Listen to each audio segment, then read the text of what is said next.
Alright guys, welcome back again to some more Umineko. If anything, this chapter is pretty much very Kanon-centric, or pretty much focused on him, which is good because we actually want to learn a little bit more about him and what will happen between him and Jessica. So that's exactly what we're going to see, and if anything else, hope you all continue to enjoy watching. Thank you all for the love and support. Let's keep it going. Alright everyone, welcome back. It was probably being shared in time slots between the individual groups and clubs. A student group was singing, and the place was already fired up. Disliking that ruckus, he found a dark wall to lean against alone. So this is what they call high school. It sure is noisy, Kanon thought.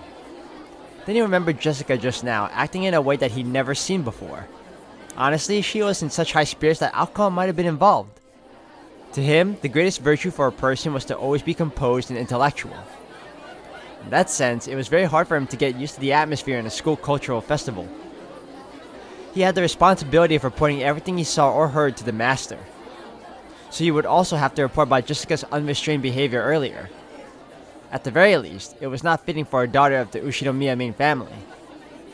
The master, Kraus-sama, and especially Natsuhi-sama, would probably be angry. If I were to report it in a way that protects Milady, should I blame it on inappropriate school friends?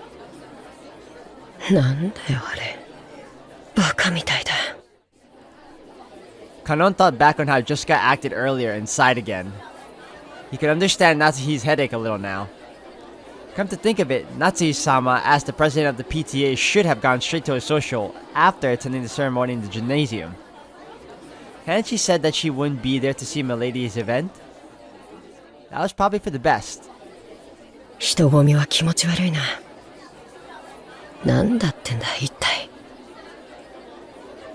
female students kept glancing at me.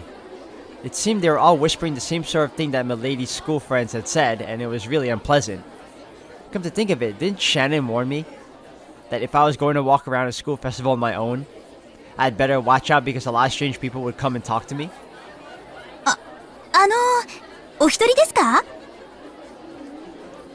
Just as expected, a group of girls I'd never met started talking to me.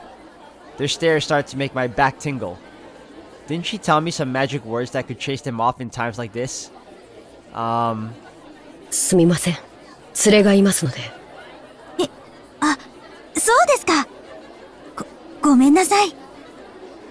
Ah, it worked. Instant reaction. Well, that got them to go away, but it hasn't really changed the number of people staring at me.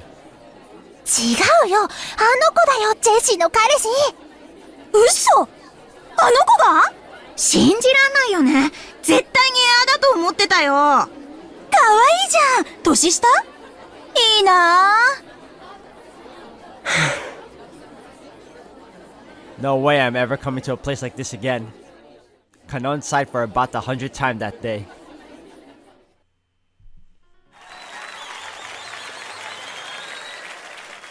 As he did, the lighting changed and the standing audience started cheering.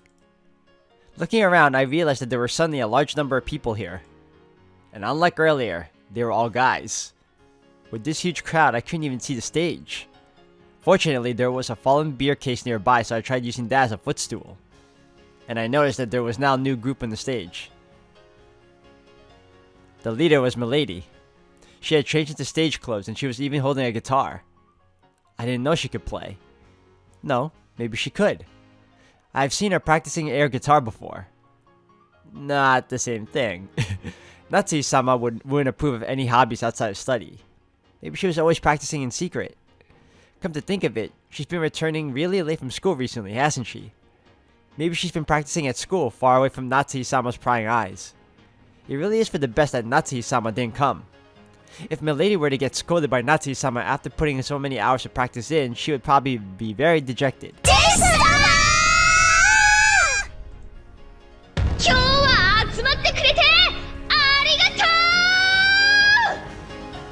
I could hear Jessica-sama's forceful voice through the speakers. Jessie-sama. Maybe that's her nickname at school.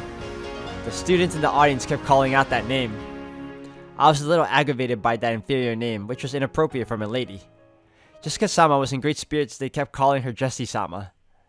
They were all probably her fans. With her mic performance, she was responding to that and firing the place up.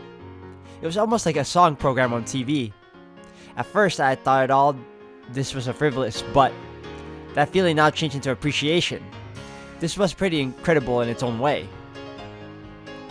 Kanon had never listened to music of his own free will, but he had often heard the kind of music that the people of the Ushinomiya family liked. Since that was almost all classical music, Kanon had naturally started liking classical music too. Since the Kanon, the songs Jessica and the others were singing were, how should you say it, very modern. In any case, he thought that if Natsuki-sama heard it, she would probably faint.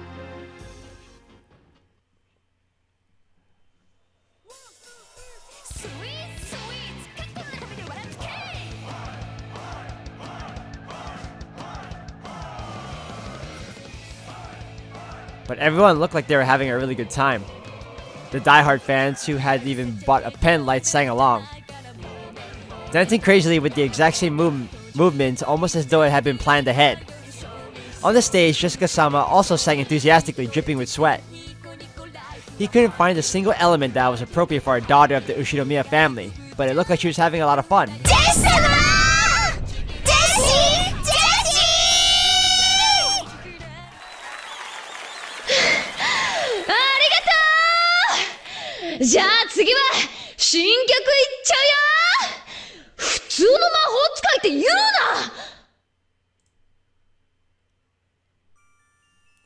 I couldn't keep up with the atmosphere, but anyway, Milady was full of life and looked like she was having a great time. As I looked at Milady having a great time, I thought, isn't this what Ushinomiya Jessica is really like? Don't I know better than anyone just how badly life in Rokkenjima kills your own sense of self? Then the time she spends, not as Milady, the successor to the Ushinomiya family, but as a single girl called Jessica living life to the fullest, must be very important to her. I worked close to Milady, saw her in all seasons, and I thought I knew everything about her. But that was only a single limited side of her, Milady of Rokkenjima. We are furniture. We serve on Rokkenjima and end our lives on Rokkenjima. So I had come to think that Rokkenjima itself was our whole world. As though, just like in the old geocentric theories, the ocean spilled off the end of the world into the abyss. But as I looked at Milady like this, I realized that this was horribly narrow outlook. I still couldn't keep up with the excitement of the crowd, but I felt like I had seen something that cannot be seen on Rokkenjima. Although I don't know if that was the unseeable thing Shannon was talking about, I still can't see the ocean as blue. That's because there's no love yet, dude.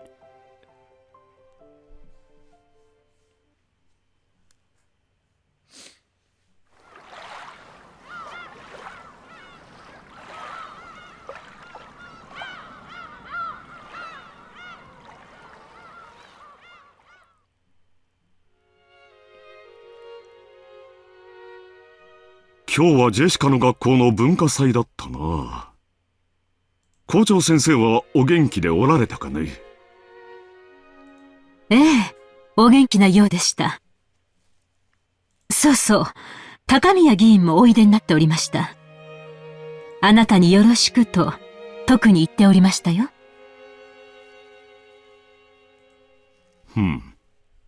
相変わらずご多忙そうかね。そのようでした。あの方も精力的な方です。そうそう。あと、榎本会長もおいででしたっけ。Naturally, the topic of Jessica's cultural festival came up at dinner. School events often became social gatherings for influential people. It was the same for the Ushinomiya family, who were big names around this area. As Natsuki remembered of the names of the important people at the social, she updated crowds on the news concerning them. Jessica didn't really have any interest in that discussion and really slurped her pumpkin soup. お嬢様、あまりお行儀がよろしくないかと。へいへい、そりゃあ悪かったぜ。ジェシカ、そういう言葉遣いは改めるよう、いつも言っていますよ。はい。Jessica answered, discouraged.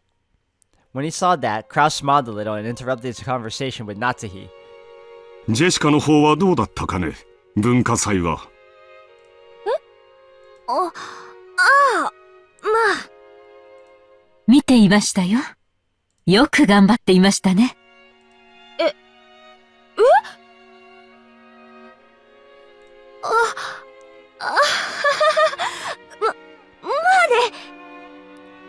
I wasn't expecting that either. Jessica's face turned bright red. She probably hadn't thought that Natsuhi would actually come to see her on the stage. She felt a mix of happiness and embarrassment.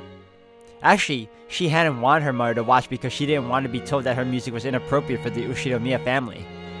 But it wasn't as though it didn't make her happy to hear her parents say that she did a good job after watching her try her best. ジェシカもなかなか落ち着きと貫禄が出てきましたね。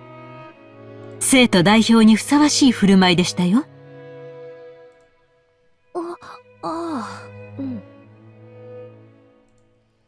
The smile that had been there a second ago crumbled like sand.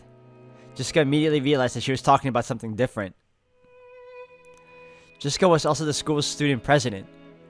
She had no interest in something so annoying, but her parents had been pushy, so she had grudgingly accepted. Unfortunately, she was popular in school, so she had won the election easily. So Natsuhi was praising her for the ceremony organized by the student council at the beginning of the cultural festival. Actually, she had just carried that out half-heartedly. She had immediately met up with her friends and had held a stage rehearsals for the rest of the time. 人の上に立ち責任を背負うという経験は必ず将来役に立つ。後宮家の人間としてきっとジェシカを成熟させてくれるだろう。ただ、挨拶が少し早口でした。内容は及第点でしたが、早い口調はそれを薄れさせます。一呼吸置く癖をつけるといいでしょう。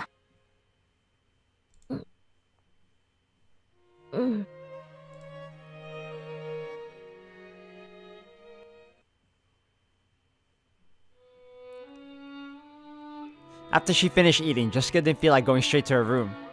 You could say that her room was the place where her parents had specified for her to be.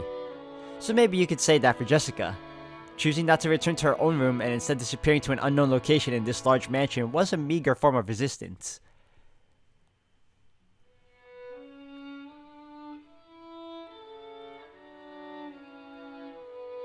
Jessica felt that even being in the mansion made it hard to breathe, so she went outside to the rose garden. まあ、来たところでどうせ後宮家の跡継ぎとしてふさわしくないとかなんとか言うんだろうぜ。ならこれでいいんじゃねえかよ。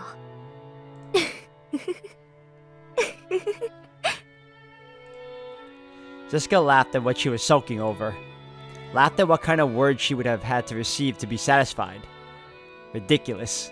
In the end, I'm just a spoiled little kid. I can't believe myself. It's almost funny. お嬢様。カノン君か。驚かすなよ。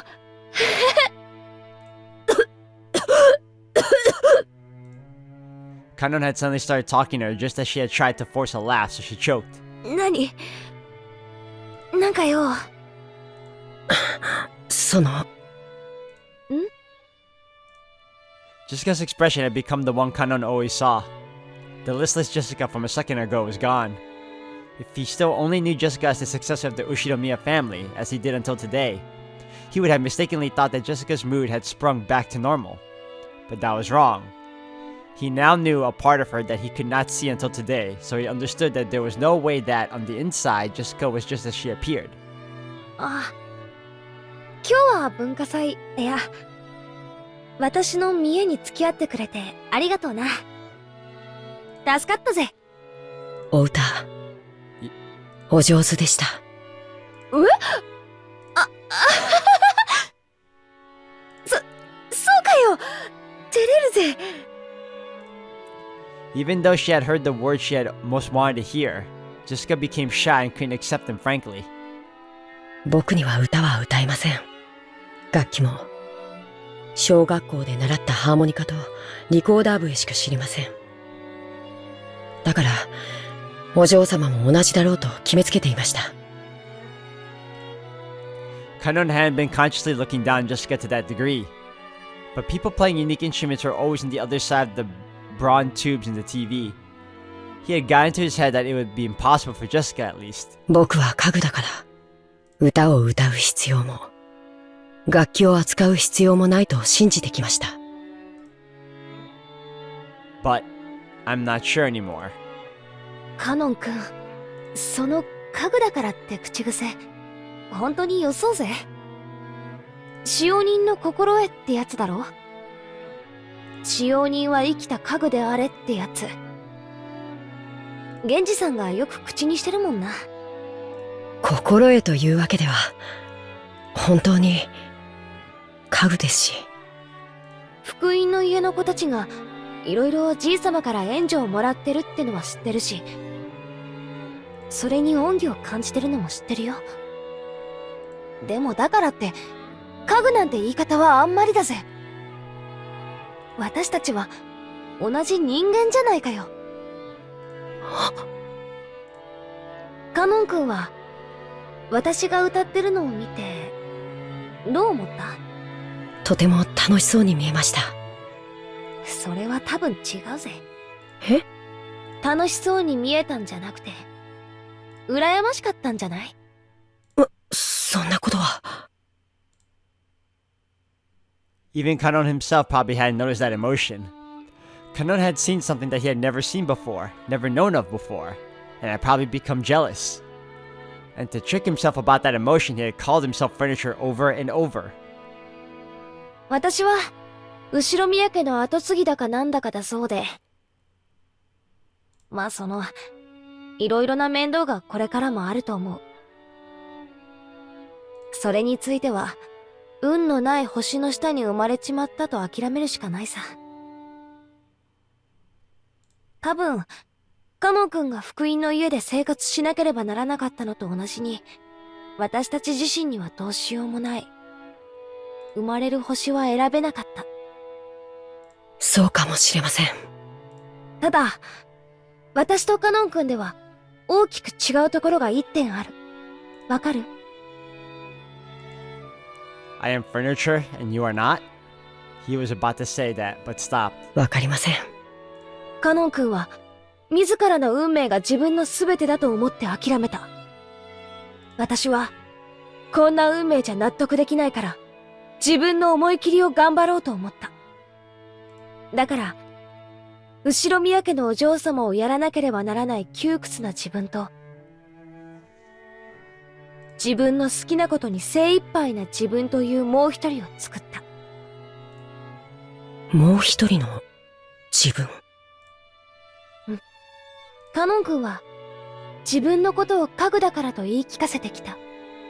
そう言い聞かせなきゃならない辛いことがきっとたくさんあったんだと思う。それについては本当に気の毒だと思う。でもそれだけでカノン君の人生を全て決めちゃうなんて、私はそんなの悲しいと思うんだよ。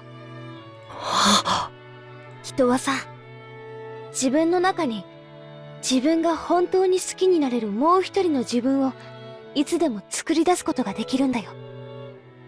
現実逃避とかとは違うぜ。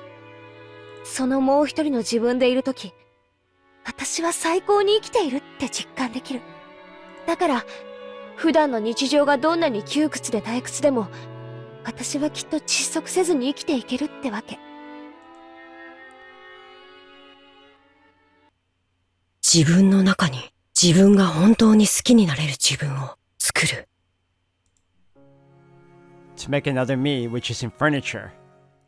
Through her relationship with George-sama, has Shannon given birth to a part of herself that isn't furniture? And did this other Shannon see something that cannot be seen by furniture? 私さ、カノン君のプライベートって全然知らないぜ。でもなんだか想像できる。カノン君のプライベートには多分何もない。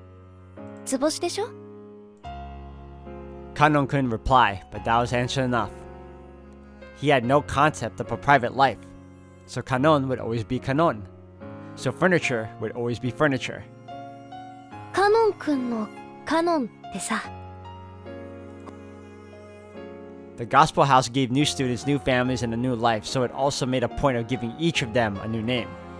In his case, that was Kanon. 確かに、僕のこの名は仮のものかもしれません。He had thought that he wasn't anyone other than Kanon, but he remembered. There definitely had been part of himself that wasn't Kanon, but that was far, far away beyond the distant fog of oblivion.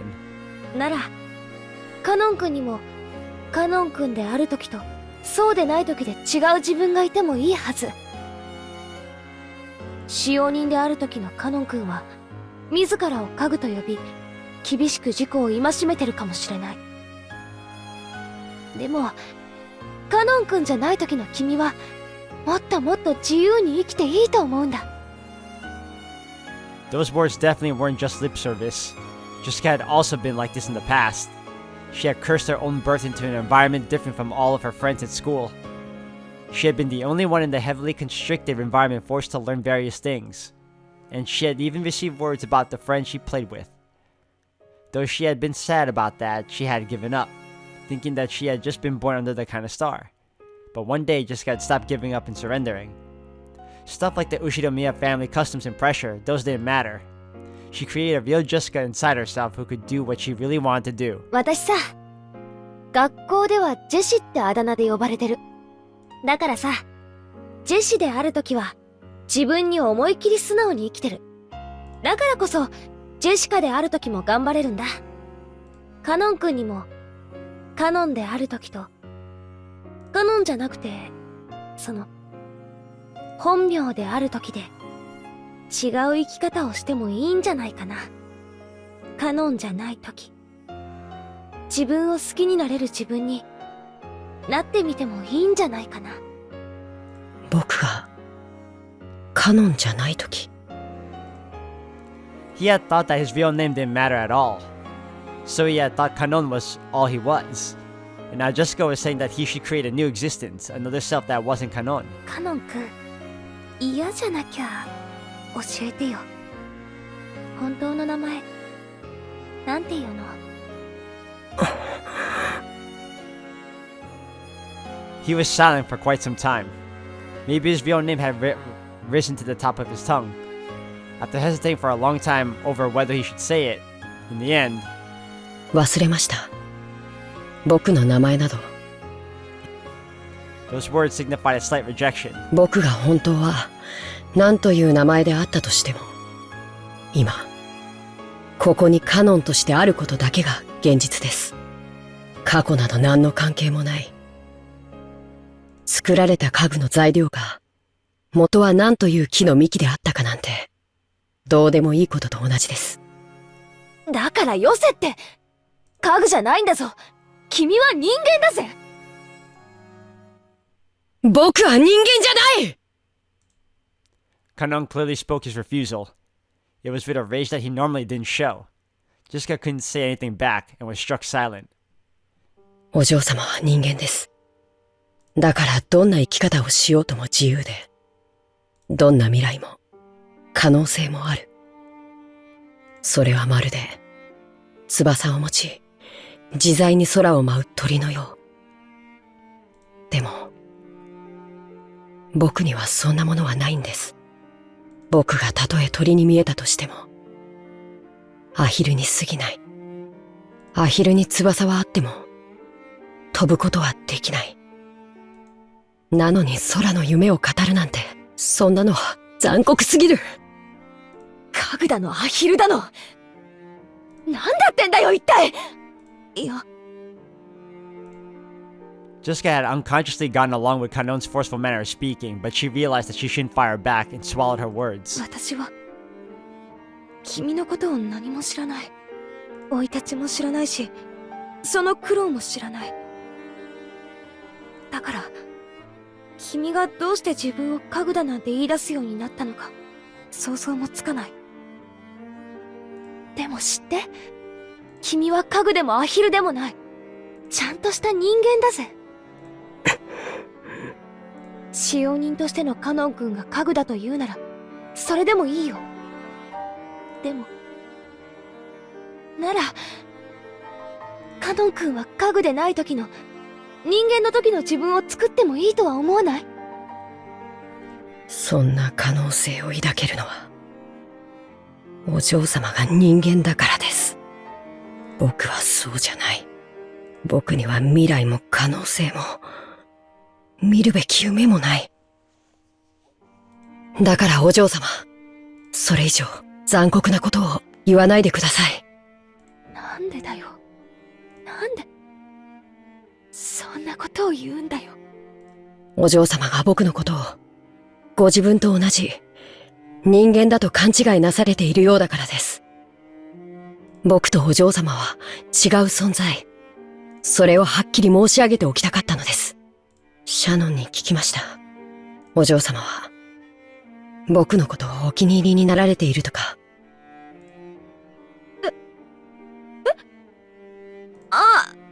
いや、僕は人間に限りなく近い姿をしています。だから、シャノンのように自分を人間だと錯覚して、一時、恋愛の真似事をすることもできるかもしれない。でも、それは自分を騙しているに違いない。いえ、お嬢様を騙すことにもなるのです。シャノンとジョージ様も必ず破綻する。その日が訪れることをシャノンだって理解しているだろうに。バカなことを。バカなってことはないだろ。そりゃ、ジョージ兄さんは立派な人だし、両親の期待も背負ってる。確かに、結婚とかになれば、エヴァおばさんが色々と口出しをしてくるだろうし、まあ前途は多難だと思うぜ。でもな、ジョージ兄さんはそんなのに屈する人じゃねえ。シャノンをジュリエットになんかしねえぜ。きっと幸せにしてくれる。人は家具と恋などできない。お嬢様が家具を愛することができても、僕にお嬢様を愛することができないと、そう。Those words of Kanon's crushed all of Jessica's bittersweet feelings from today. There was no way she could have anticipated the emotions of such a blunt rejection. In an instant, she lost the willpower that had caused her to try and unravel something stubborn in Kanon's heart. And before she knew it, she was just standing there in shock. お嬢様が僕を好かれているという気持ちが、僕の思い上がりによるものなら、どうかお許しください。いや。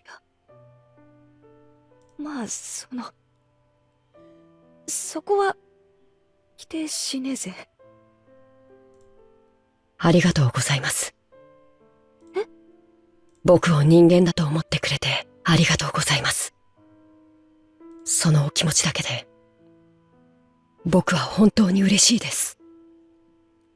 そして、それ以上は、僕には残酷すぎるから。いや、もう十分だぜ。悪かったな。Jessica scratched at her head as she spoke and tried to force her voice to sound bright. 私一人がいろいろ先走っちゃって迷惑かけたよ。正直ごめん。貴重な休みを丸一日振り回しちゃって。本当にごめん。いえ、僕も楽しそうなお嬢様が見られて嬉しかったです。じゃあ、今夜はこれで終わりにしようぜ。私も部屋に戻って消灯しないと、また母さんに怒られちまうよ。そうされた方がよろしいでしょう。おやすみなさいませ、お嬢様。うん。おやすみ。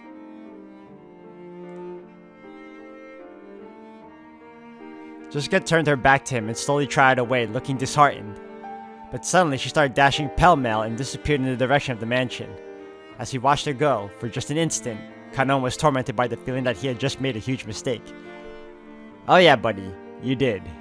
A very big one indeed. But anyways, guys, I'm gonna I'm gonna have to end the video here for today. Thank you all for watching. We finally get to see Kanon open up a little bit and deny the very essence of how he could truly be human. If only because whatever his past was embedded in him this strong, constant guilt and denial for him to not even want to be something more than what he is. So it really sucks. But we're going to continue on in the next one and see what happens. So thank you all for watching, everyone.